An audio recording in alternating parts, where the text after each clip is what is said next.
ท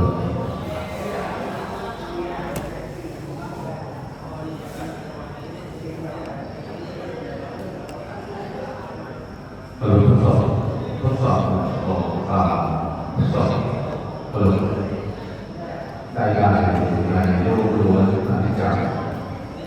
ผมได้มาดูอย่างเที่ยงแท้คือเอาติดตัวรังแน่นตามแต่บาดูแลของเรื่องรักษาของหลักราชการพระครูที่มีพระธรรมเจ้าวัดพระศาสนาและพระคุณเจ้าทุกรูปด้วยความเคารพขอสวัสดีทุกท่านที่ชมทุกท่านในเวลามาร่วมแสดงความอาลัยและร่วมเป็นกุศลธรรมเพื่อความเป็นกุศลและผู้ที่กุศลให้กับผู้ได้รับทุกอาการในคืนนี้ซึ่งเป็นคืนที่สองซึ่งทางคณะเจ้าภาพได้กำหนดการตรวจสอบน้ำหนักด้วยกันนะครับคืนนี้ก็เป็นที่สองสำหรับพรุ่งนี้นั้นเป็นคืนสุดท้ายทางคณะเจ้าภาพได้กล่าวพัฒนาพระคุณเจ้าแสดงพระธรรมเทศนาในเวลา19 นาฬิกาตรงนะครับก็ขอเชิญชวนกับทุกท่านนะครับได้ร่วมทำบุญทางเจ้าภาพในการที่ประเทศในวันพรุ่งนี้ก็ขอเชิญทุกท่านด้วยความเคารพนะครับแต่นี้ก็ได้เวลาสมควรที่ทางคณะเจ้าภาพได้กำหนดไว้ในโอกาสนี้ขอกราบนิมนต์พระคุณเจ้าขึ้นสู่ศาลาในโอกาสนิมนต์ครับ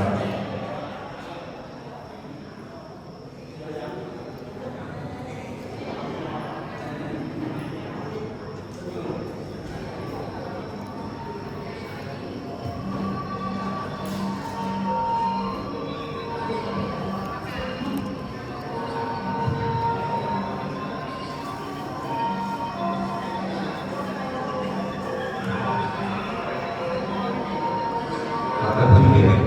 ที่เดินทางมาทุกท่านก็เป็นสลาก็จะมีที่ว่างอยู่นะครับก็เดี๋ยวเชิญทุกท่านนะครับจากคณะภาคนะครับสมบูรณ์ประการใดนะครับก็ขอกราบอภัย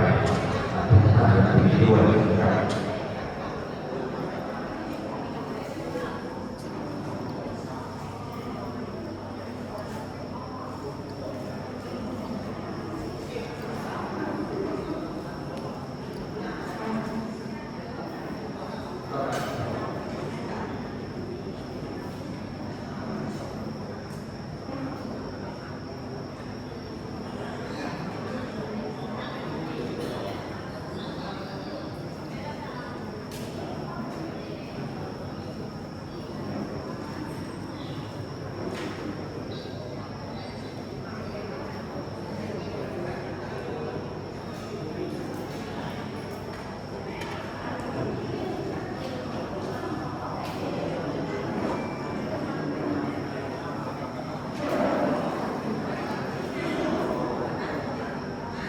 ครับขณะนี้ก็โทรเลยนะครับโอกาสนี้ก็เรียนเชิญว่าที่เราตรีกรณีสุภกุลธาราชริพระราชแห่งเสด็จการว่านครหลวงเอกามาได้กำลังเรียนผู้บูชาพระราชาขอเชิญด้วยความเคารพครับ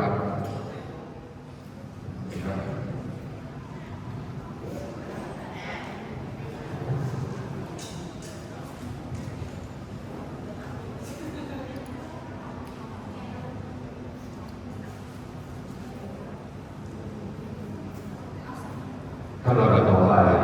ขอเรียนเชิญคุณสมชายนักวิทยาศาสตร์คณะแพทยศาสตร์เรื่องการไฟฟ้าเราหลวงเอกาได้กำลังเชิญทุกท่านทำขอเรียนเชิญทุกท่านครับ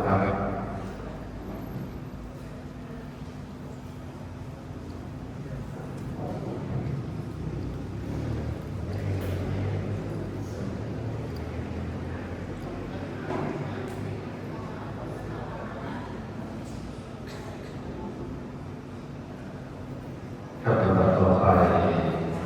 ก็เรียนเชิญ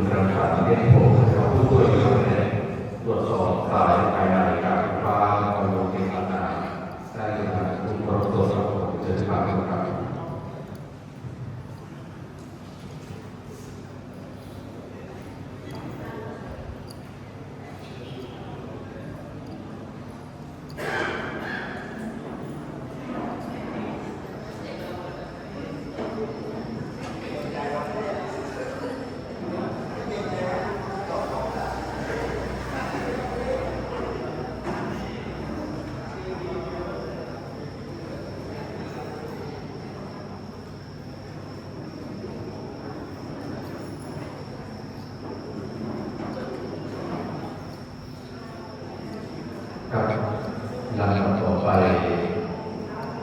ขอเชิญทุกท่านได้ฟังบทขอให้กับได้ที่โปรดกายสมุนใจบูชาพระกราบพระสมภารสีห้ารุ่นทองเป็นนะครับนะโมตัสสะภะคะวะโตอะระหะโตสัมมาสัมพุทธัสสะนะโมตัสสะภะคะวะโตอะระหะโตสัมมาสัมพุทธัสสะนะโมตัสสะภะคะวะโตอะระหะโตสัมมาสัมพุทธัสสะอิมินาสักการเรนะพุทธังอภิปูชยามะอิมินาสักการเรนะธัมมังอภิปูชยามะอิมินาสักการเรนะสังฆังอภิปูชยามะอะระหังสัมมาสัมพุทโธภะคะวาพุทธังภะคะวันตังอภิวาเทมิสัพพะสัพพะโตภะคะวะตาธัมโมธัมมังนัมสามิสุปฏิปันโนภะคะวะโตสาวกสังโฆสังฆังนัมมามิสาธุมะยัพพันเตวิสุงวิสุงรัตนัทายะติสรเนนะสหปัญจปิยานิยาจามะทุติยัมปิมะยัพพันเตวิสุงวิสุงรัตนัทายะติสรเนนะสหปัญจปิยานิยาจามะตติยัมปิมะยัพพันเตวิสุงวิสุงรัตนัทายะติสรเนนะสหปัญจปิยานิยาจามะนะโมตัสสะภะคะวะโตอะระหะโตสัมมาสัมพุทธัสสะนะโมตัสสะภะคะวะโตอะระหะโตสัมมาสัมพุทธัสสะนะโมตัสสะภะคะวะโตอะระหะโตสัมมาสัมพุทธัสสะนะโมตัสสะภะคะวะโตอะระหะโตสัมมาสัมพุทธัสสะนะโมตัสสะภะคะวะโตอะระหะโตสัมมาสัมพุทธัสสะนะโมตัสสะภะคะวะโตอะระหะโตสัมมาสัมพุทธัสสะพุทธังสรณังคัจฉามิ พุทธังสรณังคัจฉามิธัมมังสรณังคัจฉามิ ธัมมังสรณังคัจฉามิ สังฆังสรณังคัจฉามิ สังฆังสรณังคัจฉามิทุติยามปิพุทธังสรณังคัจฉามิ ทุติยัมปิพุทธังสรณังคัจฉามิ ทุติยามปิธัมมังสรณังคัจฉา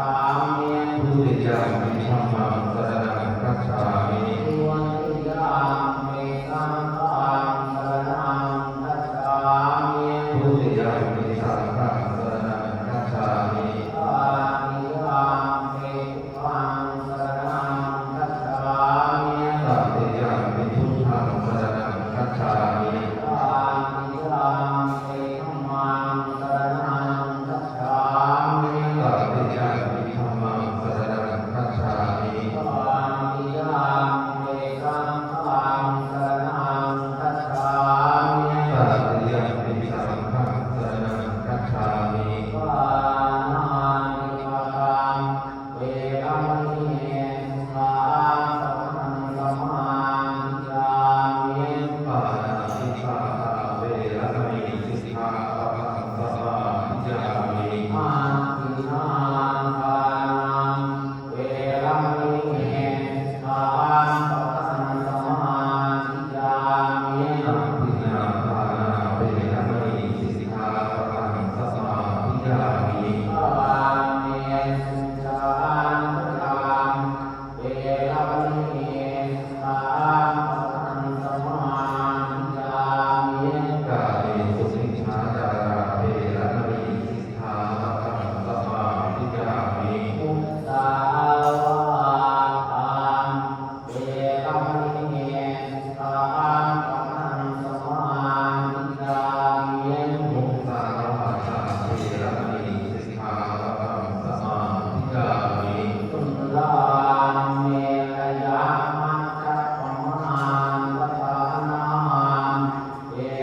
อันพิภราอัจจาจัตตาสันติภา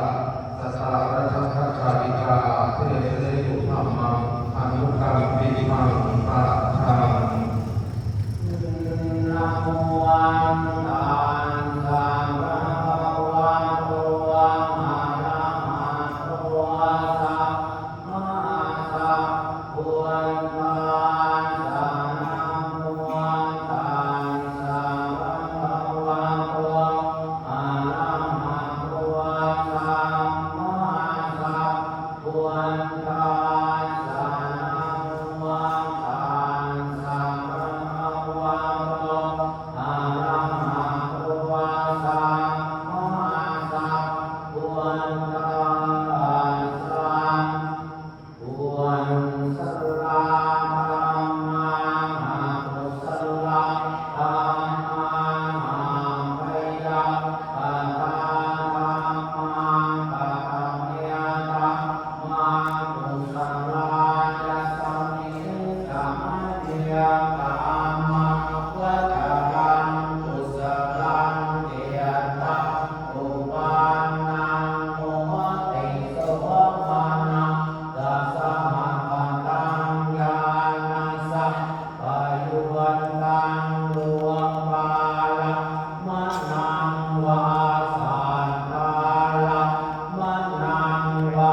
พันตาลังมะนังวาลัสสะ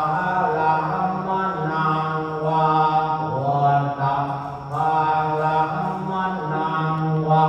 ธัมมาลังมะนังวายังยันวาปานาลังปันตาสัมมิสัมมัญญาภะโสโหติงเวียนเกตัวโหติเยนวาปานาจารสัมมิสัมมัญเยมันเยปิมันปิปันเตจะสมุนปานนาอาลวงเป็นวัตมันยิเมยธรรมังมุสลังปัญจพันธะตัวปัปพันตัวเวียนอันนาพันตัวสัญญาพันตัวสัพพะนังพันตัวเวียนญาณังพันตัวตานตัปปะตะโมโลพันตัวยันเพียนเจรวมปังอันเทยตานังอัตตปัญจุปันนังอันตาตังวาปะหิตาวาปุลานิกังวาสุขุมังวาเมียนังวาปานิยันตังวายังตุเลยวาสันติเตยวาตัมเตยังมะชังมะปิสังยุวะหิตวามาปิสังเอเปตวามายังดวงจันติดวงปัปพันทุวงสังอามุอาสังอามุสังฆะอิเตอานาสังฆะอิตังอาสังฆะอิเตอานาสังฆะอิตังสังฆะอิเตอานาสังฆะอิตังอาสังฆะอิเตอานาอาสังฆะอิตังสังปัจจุวังโภวิปัจจุวังโภวันสังปัจจุวังเปนะวิปัจจุวังตังเวียนปัจจุวังเปนะสังปัจจุวังตังหันสังฆะอิตัง จังปัญญาติตัวปัญญาปัญญาตินะยัสสะนะปัญญาติตาตุปัญญาติสัจจังปัญญาติยันติยัมปัญญาติดวงกะละปัญญาติดิตังวัตตังดวงกะลานังดวงกะละปัญญาติสัมมาวิมุตติตัวสัมมา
ปัจจายุวังอนันตาลปัจจายุวังสัมมานันตาลปัจจายุวังสัมมาชา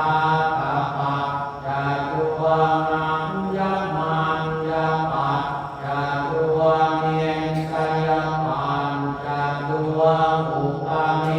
กายปัญจายุวังปุเรชะตปัญจายุวังปัญชาตระตปัจจายุวังอาเสวนปัจจายุวังธรรมปัจจายุวังวิปัสสปัจจายุวังอาหารปัจจายุวังเอียนติยายปัจจายุวังฌานปัจจายุวังมัคคปัจจายุวังสัมปายุวันตปัจจายุวังวิยังปายุวันตปัจจายุวังอันติปัจจายุวังนันติปัจจายุวังเวนทัตปัจจายุวังอเวนทัตปัญจายุวัง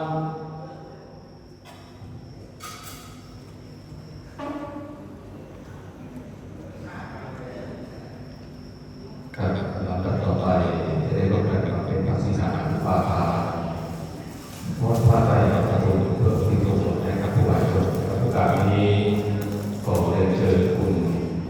สมชายนฤมิตไพบูลย์การประชุมรังสรรค์เนโกนางสาวปริยาโพธิเศรษฐาคุณภูทรัพย์ชัยเอกพัฒนาคุณธนากรศรีจันโทธนากรเชิญด้วยความเคารพครับ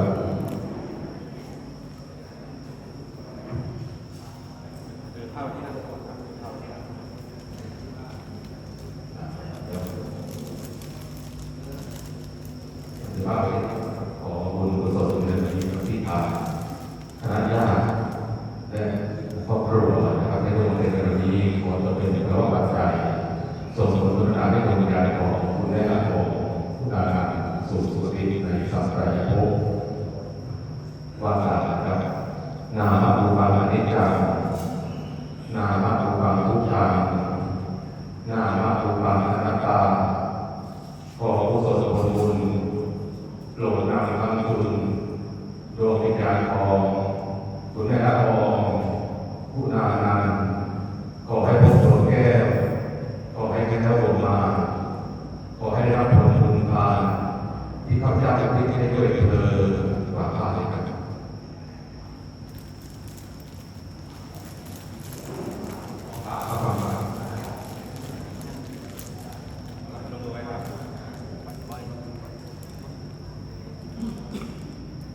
อะนิจจังวัฏฏังสังขาร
คุณ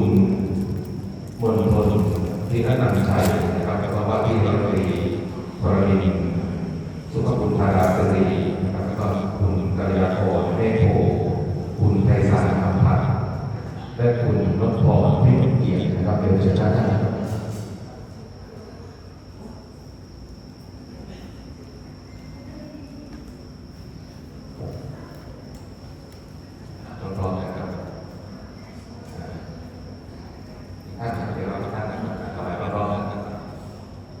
ชิญ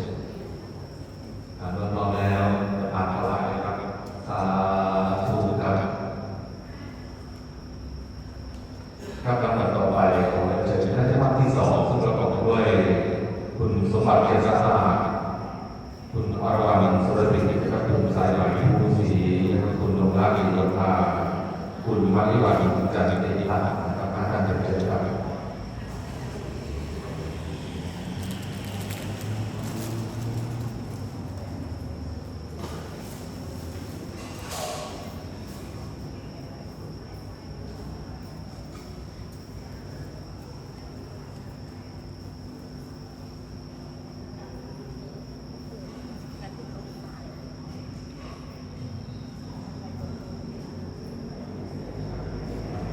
เราจะเป็นผ่านถวายเลยครับ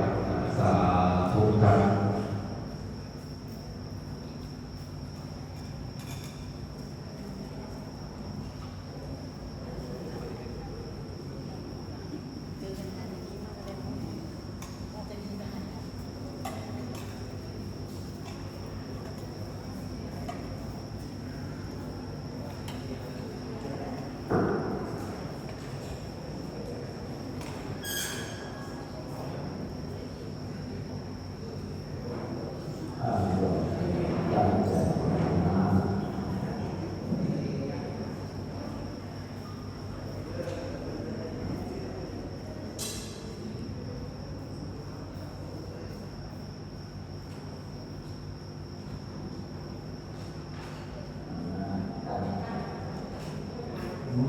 ยังสัมมาริวังมาพุทธังปริปุเรนติสังขลังเอวะเมวะอิโตทินังเปตานังอุปกปปเตมยินทิตังมติตังอุมังคิปะเมวะสมิจังโตสัพเพปุเรนตุสังฆปาจันโทอ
ติยัมภวันตุเตยัมภวันตุสัพพมันตารังละอันตุสัมภเทวันตาสัมภสังฆานุปาเวียนัสสะทาสุติภวันตุเต อะระหังสัมมาสัมพุทโธภะคะวาพุทธังภะคะวันตังอภิวาเทมิสัพพะคาโตภะคะวะตาธัมโมธัมมังนัมสสามิสุปฏิปันโนภะคะวะโตสาวกสังโฆสังฆังนัมมามิก็ในนามของคณะเจ้าภาพนะครับโดยดูการของคุณแม่ของคุณอาแล้วก็กราบขอบพระคุณนะครับท่านผู้มีเกียรติทุกท่านครับที่ได้สละเวลามาร่วมแสดงความอาลัยและร่วมเป็นเกียรติในพิธีสวดธรรมต้นเป็นกุศลและมีส่วนส่วนให้กับคุณแม่และของคุณอาในครั้งนี้ซึ่งเป็นที่สอง